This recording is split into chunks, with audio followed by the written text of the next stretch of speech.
2 নম্বর 75 পয়সা ইস্টু, এই এবংটাকে আমি ইস্টু বানিয়ে দিচ্ছি, 1 টাকা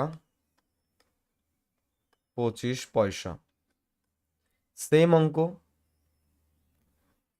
75 পয়সা আছে, পয়সাকে আমি চেঞ্জ করব না, পয়সাই থাকবে।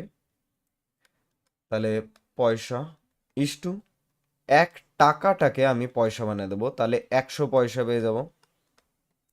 সেই 100 পয়সাকে 25-এর সাথে জুড়ে দেবো, তাহলে এগুলো আমার 125 পয়সা।